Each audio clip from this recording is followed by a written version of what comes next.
time machine. When we return, time travel. Science fiction on television has long been fascinated by time, and for good reason. Time is our most precious commodity. There never seems to be enough of it. But what if we could stop it?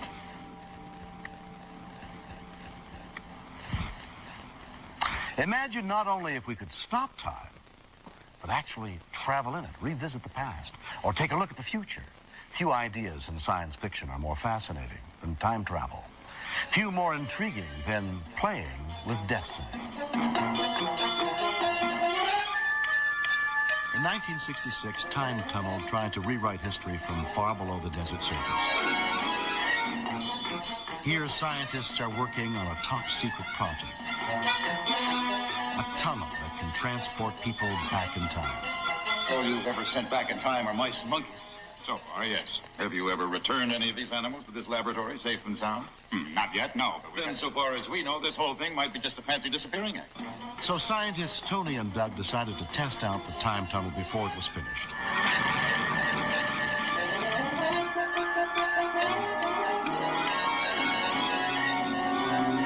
What are you doing here? we're tourists. Just sightseeing. Nobody sightsees inside the Japanese consulate. December 6, 1941. I can see my father again. Find out what did happen to him. Maybe warn him. You wanted to see me? Sir, we know for absolute fact Japan will launch a mass air attack on Pearl Harbor tomorrow morning at 7:55. Well, that's impossible. It couldn't happen.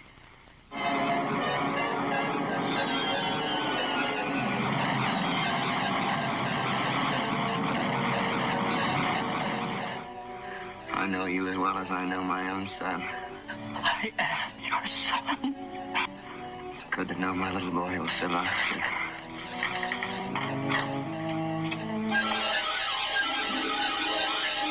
Tony and Doug never did change the course of history or make it back to the present.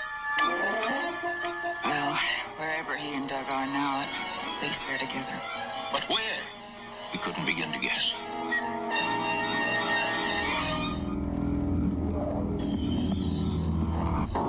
In the new Twilight Zone, a Harvard historian from the year 2117 uses a watch-like computer to travel back in time.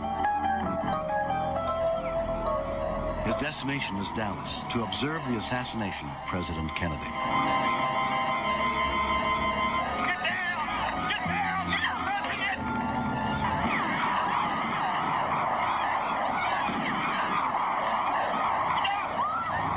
Tertiary 1 to Tertiary 2, do you copy? President and First Lady are unhurt. Repeat, unhurt. Give me the worst and the best case outcomes in this timeline. Worst case scenario, nuclear exchange between the superpowers results in total annihilation of biosphere.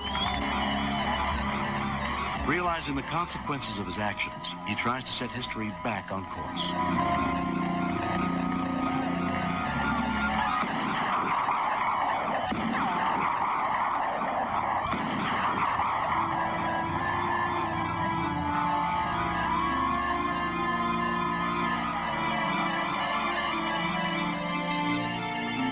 Stand by for operation of the time machine. One of the first time travelers in television was Captain Zero, who fired up his time machine in 1955 and went back to pick up a despondent Leonardo da Vinci. Life is now short.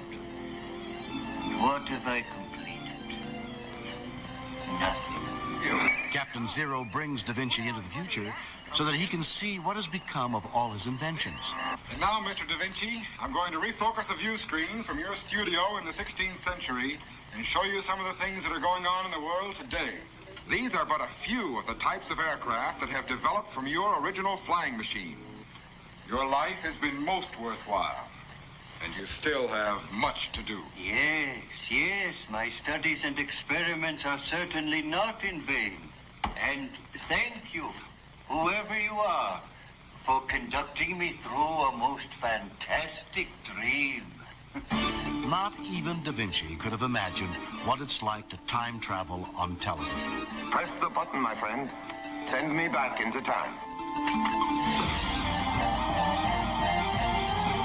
Activate the time machine.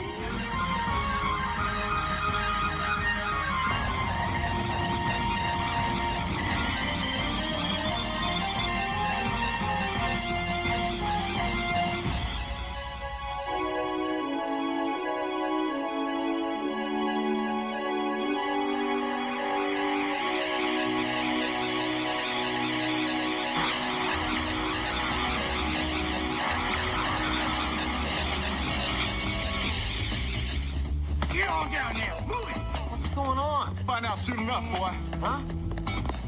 You need a little trim, Elvis. In 1989, there was a new twist in time travel. In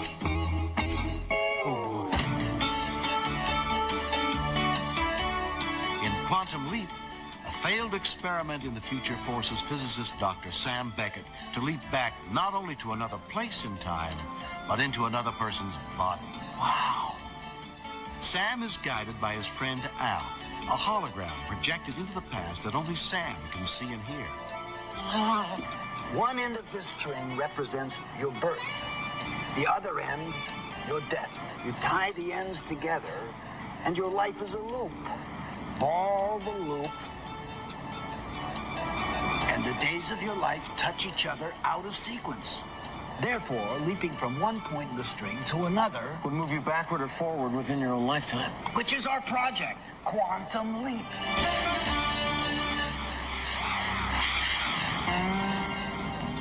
In Color of Truth, Sam leaps back to the South of the 1950s. There's got to be some mistake. Biggest mistake you'll ever make, boy. Ain't that right, Toad? Right as rain, Billy Joe.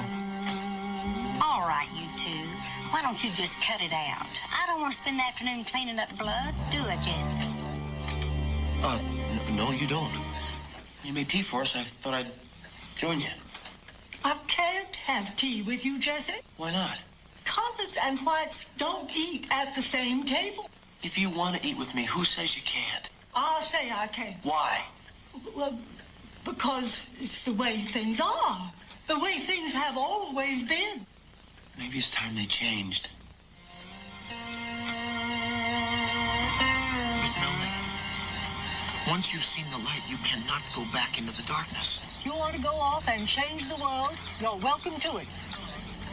But if you want to work for me, we will close this conversation forever. Now, please go over to Miss Patty's, pick up my lunch. Yes, ma'am.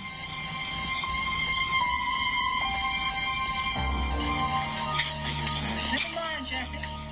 I decided to eat it here. Good afternoon, Miss Scott. Mighty nice long as he lives. Oh, Jesse, will you join me for lunch?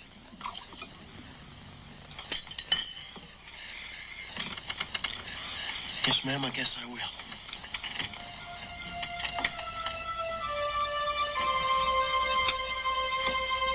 At the heart of Quantum Leap is Sam's hope that the next leap will take him home to the future. Unfortunately, the closest he comes is leaping into his own past at the age of 16. Sam, you scared 10 years out of me. Here, Sam tries to change his own destiny for the better. Al, listen, I don't want to be out of here. My dad dies of a coronary in 72. That gives me 3 years to prevent it. And Tom comes home for Thanksgiving before shipping out to Vietnam. God, Al, I can save Tom. You can't change something that isn't meant to be changed. Look, I can try. I just believe that if you're going to risk your life, it should mean something. You don't think I'm coming back, do you? I am not going to get killed, and no. The truth is, little brother, neither of us can see into the future. What happened? Sam told her Tom's gonna die. I didn't, Sam. I told you to keep that to yourself. You're not changing anything. Your father still dies in 72. Tom still gets killed in Vietnam. You're not changing their future, Sam. All you're doing is making their present miserable. Okay. I made it up. I made it all up. I made up everything because I didn't want Tom to go to Vietnam. Oh, Sam. I'm sorry. It's not fair, Al. I mean, come on, it's not fair. Well, I think it's damn fair. I'd give anything to see my father and my sister for a few days, to be able to talk with them again, laugh with them, tell them how much I love them. I'd give anything to have what you have, Sam. Anything.